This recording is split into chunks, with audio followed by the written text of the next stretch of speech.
염려를 극복하는 방법. 첫 번째, 마태복음 6장 25절에서 26절 말씀.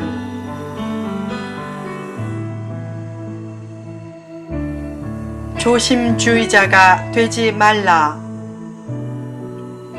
요새 사고와 강력 범죄가 많다. 이런 때에 살아있다는 것 자체가 감사한 일이다.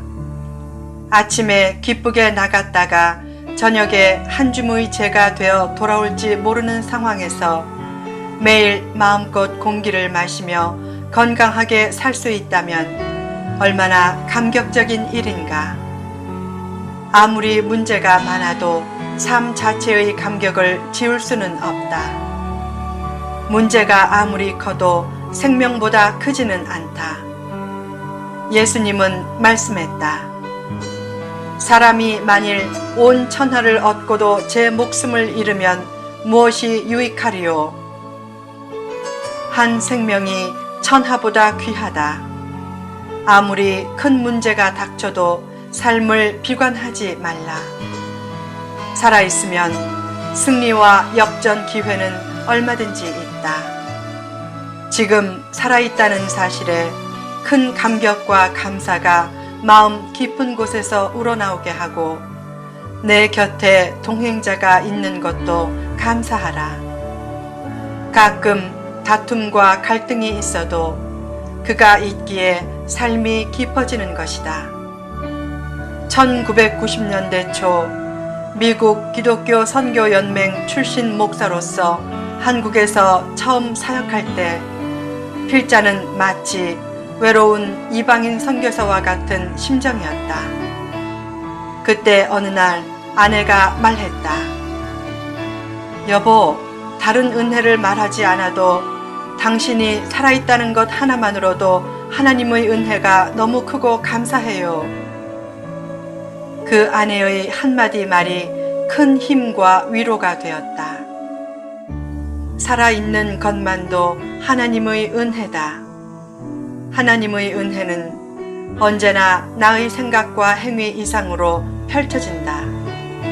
하나님의 사랑의 매조차도 언제나 나의 실수와 잘못보다는 관대했다.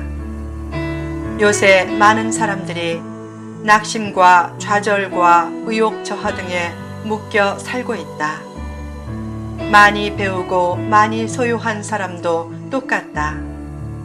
그래서 염려들이 많지만 염려 대신 기도하라. 하나님은 염려에 반응하시지 않고 기도에 반응하신다. 기도는 결코 헛되지 않다. 기도하면 사태는 역전된다. 믿음은 정신적인 여가 생활이 아닌 미래를 여는 실제적인 힘이다. 그런 믿음으로 꿈과 비전을 향해 줄기차게 나아가라. 역사는 포기와 핑계와 불평과 낙심과 염려와 조심 전문가에게 그 주역을 맡긴 적이 한 번도 없다. 실패는 담대한 모험의 결과인 경우보다 지나친 조심의 결과인 경우가 훨씬 많다. 조심은 필요하지만 조심주의자는 되지 말라. 하나님이 기뻐하시는 일을 담대히 시작하면 하나님은 능력과 기회와 환경과 사람도 주신다. 문제 때문에 좌절하지 말라. 누구에게나 문제는 있다. 그 문제를 자신을 새롭게 바꾸고 성숙시키는 계기로 활용하라. 문제 때문에 잘 믿게 된 사람이 많다. 문제가 차원 높은 변화를 준다고 생각하고 문제 속에서도 자기를 세심하게 사랑하라. 진정한 자기 사랑은 교만이나 이기심이 아니다. 자기를 사랑할 줄 알아야 남도 사랑할 줄 안다.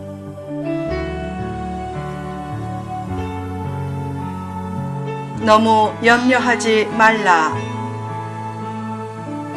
자기 생명을 중시해야 남의 생명도 중시하게 되고 사명도 중시하게 된다. 남도 사랑해야 하지만 나도 섬세하게 사랑하므로 자기 가치에 대한 최고의 인정, 자기 존재에 대한 신성한 의식, 자기 존중에 순화된 태도, 그리고 자기 실현의 찬란한 비전을 계속 가지라. 수시로 이런 자기 확신의 고백을 하라. 나는 괜찮은 존재다. 내게도 특별한 재능이 있다. 나는 하나님이 아껴주시는 이 세상의 유일무비한 존재다.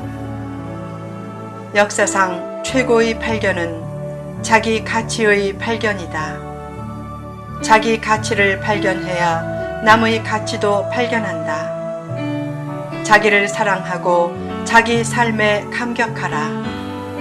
사형 선고를 받았다가 극적으로 살아난 사람에게는 호흡 하나와 발걸음 하나도 환희다. 다시 못 쉴 한숨과 다시 못 걸을 한 걸음이었는데 다시 살게 되었으니 얼마나 감격인가. 그런 삶에 대한 감격을 가지고 남은 생애를 자신의 위대성을 증명하며 살라.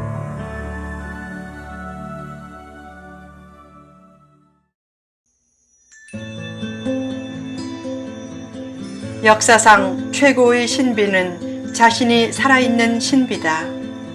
그보다 더욱 큰 신비는 미소한 자신을 우주보다 크신 하나님이 사랑하는 신비다. 그런 하나님의 사랑이 있었기에 지금도 살아있는 것이다. 하나님은 들의 꽃도 입히시고 공중의 새도 먹이신다. 하물며 자녀는 얼마나 사랑스럽게 보시겠는가. 그 사랑을 깨달아야 자신을 진정으로 사랑할 수 있다. 어떤 이론이나 철학보다 위대한 것이 생명이다. 어떻든지 살아야 기회도 생기고 문제도 풀리고 비전도 이룰 수 있다. 죽음이 두려워서 더 살려고 하지 말고 자기 사명을 이루려고 더 살려고 하라. 천하를 얻고도 목숨을 잃으면 아무 유익이 없다. 천하보다 귀한 생명이 있음에 대해 감격하고 감사하며 믿음으로 염려를 극복하며 살라. 오랫동안 사람들은 생각이 행동을 지배한다고 여겼지만 요즘은 거꾸로 행동이 생각을 지배한다는 이론이 확산되고 있다. 어렵고 힘들고 낙심이 되어도 기뻐하며 생기 있게 행동하면 그 행동이 생각을 밝게 만든다는 것이다. 어렵고 힘들 때일수록 말씀과 기도와 찬양으로 남을 세우기 전에 자신부터 세우고 범사에 감사하며 기분 좋고 생기 있게 살라. 사람은 다 문제가 있다. 행복만 있을 것 같은 사람도 다 불행한 부분이 있다. 부러운 것이 없어 보이는 사람도 때로는 어디론가 멀리 도망가고 싶다. 가끔 우울한 기분이 생겨도 그 기분을 따라 살지 말라. 믿는다는 것은 한마디로 말하면 기분대로 살지 않겠다는 것이다. 감정이 저하될 때마다 고백하라. 예수 믿는 나는 결코 기분대로 살 수 없다. 감정과 기분 대신 약속과 은혜를 따라 살면서 어떤 일을 만나도 너무 염려하지 말라. 하나님의 은혜는 지금도 우리를 앞서 인도한다. 염려하면 건강도 훼손되고 관계도 훼손되고 비전도 훼손된다. 기본적인 의식주 문제도 너무 염려하지 말라. 하나님의 뜻을 따라 살면 하나님이 모든 필요를 채워주신다. 어떤 사람은 목사님, 먹고 사는 문제가 해결되면 예배에 나오겠습니다 라고 하지만 먹고 사는 문제가 완전히 해결되면 더 못 나온다. 축복은 그 반대 원리로 펼쳐진다. 먼저 하나님 중심적으로 살면 먹고 사는 문제가 해결된다. 그때 건강도 주어지고 마음속의 소원도 이루어진다. 그런 축복의 원리를 늘 기억하며 각종 염려를 버리고 믿음으로 살라. 염려를 극복하는 방법. 이 세상에 문제 없는 인생은 없다. 그래서 염려가 생긴다. 중요한 것은 그런 염려를 극복하며 사는 것이다. 염려를 극복하며 살려면 어떻게 해야 하는가? 1. 하나님만 바라보라. 왜 염려가 생기는가? 하나님과 재물을 겸해 두 주인을 섬기려고 하기 때문이다. 삶은 누구를 섬기느냐에 따라 크게 달라진다. 섬기는 주인이 많으면 염려도 많아진다. 반면에 한 주인을 섬기면 도덕성과 능력이 현저히 향상된다. 또한 섬기는 대상이 고귀하면 섬기는 사람도 고귀해지면서 염려와 불안도 현저히 줄어든다. 염려는 비생산적이고 비신앙적인 것이다. 염려의 밑바탕에 흐르는 것은 불신이다. 믿음은 변화시킬 수 없는 상황에서는 평안을 주고 변화시킬 수 있는 상황에서는 행동을 준다.